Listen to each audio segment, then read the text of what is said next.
Thomas Porte, taxer les surprofits, ça c'est quelque chose que vous demandez quand même régulièrement. Déjà, je constate qu'il y a une inflexion du discours de Bruno Le Maire, puisqu'il y a quelques mois, il expliquait que les surprofits, ça n'existait pas et qu'il ne savait pas ce que c'était. Aujourd'hui, finalement, il développe une taxe pour taxer ces superprofits. Donc, on a gagné une bataille là-dessus. Mais vous l'avez rappelé, le point de départ, c'est quand même la concession des sociétés, notamment autoroutières, en 2006, qui est une erreur fondamentale. Un sondage pendant l'élection présidentielle rappelait que 9 Français sur 10 sont pour la renationalisation de ces sociétés d'autoroutes. Et quand j'entends le responsable de Vinci qui vient pleurer à chaudes larmes pour dire nous n'avons pas les moyens d'encaisser cette taxe, il va falloir augmenter les prix. Ces gens se gavent depuis des années sur le dos des usagers. Je rappelle quand même qu'il y a eu plus de 4 milliards de bénéfices nets en 2021, qu'il y a eu des dividendes records versés aux actionnaires. Et en parallèle, je n'oublie pas quand même que le gouvernement a baissé l'impôt sur les sociétés, qui concerne les sociétés autoroutières, qui est passé de 33% à 25%, ce qui fait une économie de 400 millions d'euros par an pour ces sociétés-là.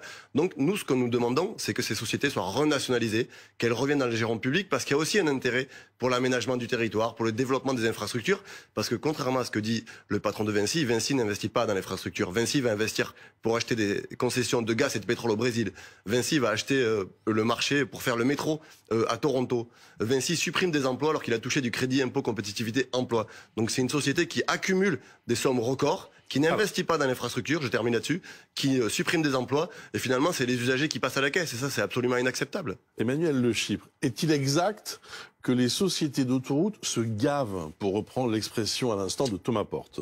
Alors, il y a des rapports qui ont été publiés sur le sujet. Il y a un rapport qui dit effectivement que les sociétés d'autoroutes font des profits importants et ont une rentabilité excessive. C'est un rapport de l'IGF, l'Inspection Générale des Finances. Mais c'est le seul qui dit ça. Parce que si vous prenez par exemple tous les rapports de l'autorité de régulation des transports, qui est, rappelons-le, une autorité indépendante, elle met en évidence que pour elle, il n'y a pas de surprofit des sociétés d'autoroutes. Et c'est parce que ça correspond au modèle très particulier de la concession d'autoroute. Il faut savoir que quand vous avez une concession pour 40 ans, par exemple, qu'est-ce qui se passe? Au début, vous investissez massivement, et contrairement à ce que vous dites, c'est pas vrai, puisque les sociétés d'autoroutes investissent massivement dans les infrastructures. Si on a des si bonnes autoroutes en France, c'est bien parce que les sociétés d'autoroutes investissent. Et donc, en fait, elles perdent de l'argent pendant les premières années d'exploitation. Et en fait, si vous voulez, les résultats financiers d'une concession d'autoroute, c'est une espèce de courbe en U, dans laquelle, au départ, vous investissez beaucoup, et en fait, ça ne devient rentable pour la société d'autoroute que quand vous engrangez beaucoup de profits sur la fin. Or, c'est ce qu'on est en train de voir. On est sur la dernière période, la dernière décennie de ces concessions d'autoroute. Donc, c'est pas anormal que ces sociétés gagnent beaucoup d'argent aujourd'hui. Donc il faut relativiser, c'est ce que vous dites. Oui, c'est ce que disent en tout cas les rapports de l'autorité indépendante de régulation des transports. Après, pourquoi on en arrive à tout ce micmac finalement fiscal? Parce que la réalité, c'est qu'il y a bien dans le code des concessions une disposition qui dit que quand l'État impose une taxe spécifique à ces concessions sont tout à fait en droit de répercuter la taxe sur leurs clients. Et donc c'est évidemment ça que l'État veut éviter. C'est pour ça qu'on a une taxe qui ne concerne pas que les sociétés d'autoroutes, mais toutes les concessions, parce que c'était le périmètre. Les aéroports aussi. Voilà, c'était le périmètre minimal qu'on pouvait définir. Et alors effectivement, elles sont assujetties, comme toutes les entreprises de tous les secteurs, à la fiscalité générale. Et oui, c'est vrai qu'elles ont profité de la baisse de l'impôt sur les sociétés, mais là, il y a un aspect légal qui est, il y a des contrats et les sociétés d'autoroutes disent nous on a signé des contrats, il faut respecter ces règles. Si vous augmentez l'impôt spécifique, on augmentera derrière. Alors l'État dit toujours non, etc. Je vous rappelle que c'est quand même ce qui s'est passé en 2011 et 2015 où les ministres ont fait les fanfarons en disant non, on augmente la fiscalité mais il n'y aura pas de répercussions. Si, il y a eu des répercussions. Et puis juste pour terminer, quand on parle de surprofit, autant ça se comprend quand on parle par exemple des pétroliers qui profitent du doublement des prix du pétrole, etc. Mais il faut rappeler quand même que les sociétés d'autoroutes, pendant la crise sanitaire, elles ont été pénalisées comme toutes les entreprises qui, effectivement, n'ont pas eu de trafic, donc elles n'ont pas eu de recettes.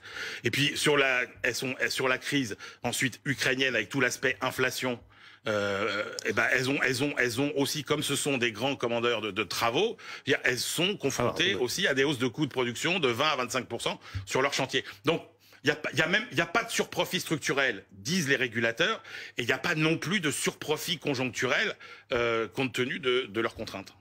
Thomas Porte. Après, on peut faire comme si le rapport de l'inspection générale des finances, il n'existait pas et qu'il Non, je vous l'ai cité. et qu'il n'avait pas de valeur. C'est pas un organisme qui dépend de la France Insoumise. Et lui, il avait 3 préconisations qui sont quand même extrêmement fortes. Une baisse de 60% des tarifs sur 2 tiers du réseau, d'aller piocher directement dans le bénéfice d'exploitation de ces concessions ou carrément de raccourcir la durée des concessions. C'est ça le sujet aujourd'hui. Je crois que le sujet, c'est pas de savoir si on met une nouvelle taxe. Et nous, évidemment, on est favorable à ce qu'il y ait une taxe qui soit mise sur les sociétés d'autoroutes et sur les infrastructures aéroportuaires pour financer la transition écologique. Mais le point de départ, je voudrais pas qu'on l'oublie, c'est qu'il y a une concession. Et les Françaises et les Français, je le redis, sont majoritairement aujourd'hui favorables à ce que ça revienne dans le giron public. Parce que vous dites qu'il n'y a pas de surprofit. Quand on verse quasiment 3 milliards de dividendes à ses actionnaires en 2021, c'est des surprofits. Quand on a un bénéfice net qui explose en 2021, ce sont des surprofits. Donc ces sociétés, elles accumulent une somme astronomique d'argent. Je crois qu'elles ont triplé leur mise par rapport à l'achat de départ. Mais vous avez compris aussi la problématique, c'est qu'elles ont le droit d'augmenter les tarifs des péages, parce que c'est ça qui intéresse le plus ceux qui nous regardent ce matin. Oui. Elles ont le droit d'augmenter les tarifs des péages si elles sont taxées différemment ou davantage. Mais aujourd'hui, on n'est pas. Moi, je considère que c'est pas un problème de réglementation ou de droit. Évidemment, elles vont faire jouer leurs arguments. Non, mais elles vont faire jouer leurs arguments et elles iront devant les tribunaux. D'ailleurs, c'est pour ça que le gouvernement étend, et vous l'avez dit, la taxe aux aéroports pour éviter qu'elles fassent jouer cette clause. Mais c'est aussi une question politique. C'est aussi de savoir est-ce qu'aujourd'hui on remet cette infrastructure sous contrôle public. C'est ça la question qui est posée. Parce qu'au final, les concessions, elles vont arriver à terme. Donc, est-ce qu'on va continuer à donner ces infrastructures à des sociétés? Il faudrait nationaliser les Bien sûr qu'il faudrait les renationaliser. Les renationaliser parce qu'elles étaient dans le... Il faudrait pas qu'on oublie qu'avant... Mais elles sont toujours... C'est une délégation, c'est une concession. Voilà. C'est une concession. D'abord, elles sont toujours nationales. Je veux dire, elles n'ont pas été privatisées. Il y a une délégation, effectivement. C'est une privatisation déguisée. Oui, non, alors dans le fonctionnement au quotidien... C'est une privatisation. Je vous le conseille. Après, encore une fois, il y a les lois. Alors, je comprends qu'on souhaite s'en affranchir, etc. Mais regardez ce que dit le Conseil d'État. Je veux dire, le Conseil d'État, ça fait 3 fois qu'il rend son avis sur les sociétés d'autoroutes, et la conclusion, c'est, il dit au gouvernement, mais arrêtez de nous enquiquiner avec vos questions sur les sociétés d'autoroutes. On vous a déjà répondu 3 fois pour dire que, l'idée de raccourcir le durée de la concession, grosso modo, c'est pas possible. Donc arrêtez de vouloir aller chercher là, alors de l'argent si vous voulez qui est excessif, mais grosso modo le Conseil d'État, encore une fois, qui est la plus haute autorité juridique dans ce pays, et le dit. Donc on peut effectivement apprécier. Alors après, je suis d'accord avec vous. Là, il y a un débat qu'il va falloir mener parce qu'on arrive à la fin de ces concessions. Bon, on a bien compris que les raccourcir, franchement, c'est trop compliqué, trop coûteux, etc. Après, effectivement, le vrai débat, c'est est-ce qu'on veut que ce soit l'État qui reprenne la main sur ces sociétés d'autoroutes ou est-ce qu'on continue le principe des concessions? La réalité, c'est que quand vous regardez la façon dont sont gérées les sociétés d'autoroutes, les autoroutes publiques, parce qu'il y a encore des portions d'autoroutes en France qui sont gérées par l'État, fondamentalement, vous n'avez pas vraiment de différence en matière de qualité de service, de prestations, etc. C'est même plutôt un peu moins bien. Donc, qu'est-ce qu'on fait, du coup? Donc, vous dites il faudrait nationaliser tout ça. Nationaliser. Mais je veux juste intervenir parce que c'est tout à fait possible de raccourcir les délais des concessions. Vous dites ça coûte trop cher et Jean-Baptiste Djebari, je crois à l'époque, avait avancé le chiffre de 35 ou 36 milliards d'euros. Alors ça, c'était si on arrêtait dès maintenant. Voilà, si on arrêtait dès maintenant. Mais il y a aussi quelque chose qui est un principe constitutionnel qui dit que l'État n'est pas obligé de verser une compensation très importante s'il reprend la main parce qu'on considère que déjà elles ont récupéré 3 fois la mise de départ, donc on pourrait renationaliser pour très peu. Mais c'est un choix politique. Parce que vous dites le service est quasiment le même sur des portions d'autoroute qui est géré par le public. Mais il y a aussi la question de savoir qu'est-ce qu'on fait des rentrées d'argent. Est-ce qu'on le met véritablement dans l'investissement? Est-ce qu'on augmente les salaires des salariés qui sont dans les sociétés d'autoroute? Alors je vous renvoie. Ou est-ce qu'on verse des dividendes aux actionnaires? Et c'est là où on a un désaccord profond. Nous, on considère que cette infrastructure, et je termine là-dessus, elle est centrale pour l'aménagement du territoire. Alors, et elle est centrale dans la transition écologique. Donc elle doit rester sous maîtrise 100% publique. Et ne renouvelons pas l'erreur qui a été faite en 2006, qui nous coûte aujourd'hui les yeux de la tête. Moi, je veux bien être d'accord avec vous, mais ça veut dire qu'il faut aussi modifier la gouvernance publique. Parce que franchement, on pourrait citer des exemples multiples de mauvaise gestion réalisée par les entreprises publiques. La réalité, c'est que beaucoup d'entreprises publiques n'ont pas été des modèles de bonne gestion et des modèles de réussite et de performance économique. Donc, à condition... La question de la gouvernance, bien sûr. Et ça, c'est-à-dire, si c'est en gros pour remettre dans le giron public et géré comme ça a été géré depuis des années dans plein d'entreprises, etc., moi j'avoue que je suis assez sceptique sur la façon de gérer. Alors, le Crédit Lyonnais, tout le monde s'en rappelle, mais il y a eu plein d'autres entreprises comme ça. Donc moi je n'ai pas confiance aujourd'hui, au vu de l'organisation de la gouvernance publique, dans la capacité, et quand je vous dis que j'ai pas confiance, c'est les chiffres montrent qu'on ne peut pas faire confiance à la gouvernance publique aujourd'hui telle qu'elle est organisée pour assurer une gestion meilleure que celle des entreprises privées. Si après on trouve effectivement des dispositifs qui sont plus efficaces, étudions-les. Mais en l'état actuel, je pense que ce serait pas très performant. Il y a une chose qu'on dit peu, alors vous allez me dire, ça n'a rien à voir, etc. Enfin, quand même, l'autoroute a une vertu.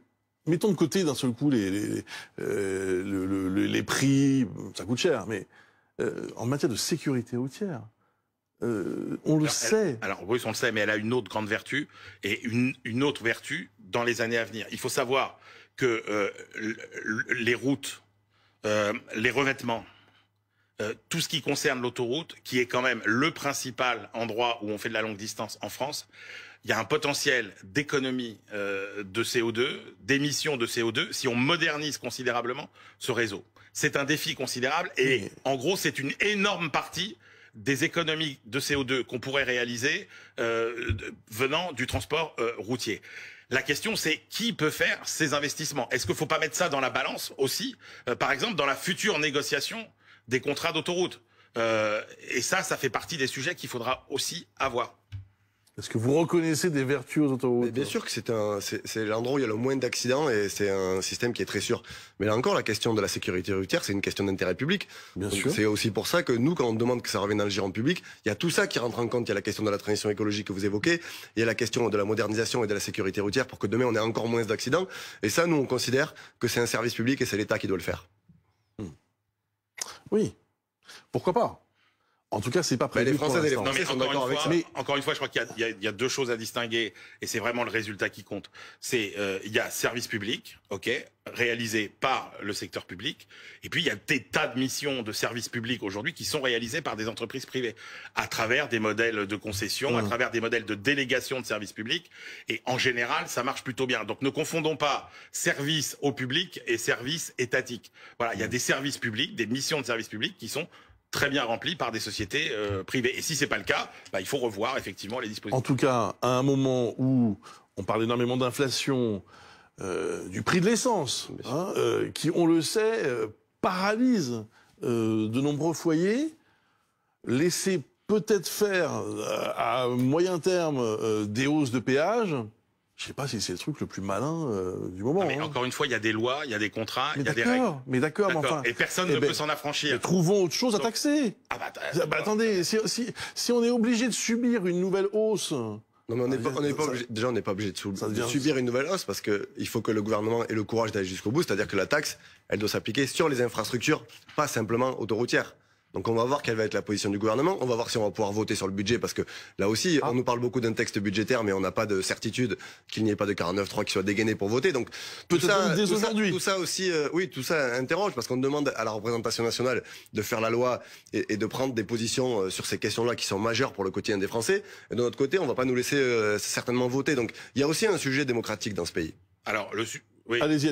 Je voudrais quand même dire qu'on fête un jubilé. Avec ce budget 2024, c'est le 50e anniversaire du dernier budget français équilibré. Et que depuis 50 ans, finalement, on accumule les déficits. Pourquoi? Parce qu'on est toujours un peu dans la même logique. C'est-à-dire, on voudrait augmenter face aux besoins de dépenses nouvelles, santé, éducation, etc. On veut augmenter les dépenses. On veut pas creuser les déficits, mais on veut pas non plus augmenter les impôts. Et donc, on se retrouve à accumuler, finalement, des déficits, des dettes, et la France sera encore l'année prochaine le pays européen qui a le plus gros déficit public. On peut considérer que c'est pas un problème, mais ce sera une réalité. Bien. Merci à tous les deux. Merci beaucoup d'avoir accepté de débattre sur ce sujet épineux. Bon, on verra les derniers arbitrages de toute façon qui seront faits. On verra aussi s'il y a bien ou pas une répercussion sur les tarifs des péages.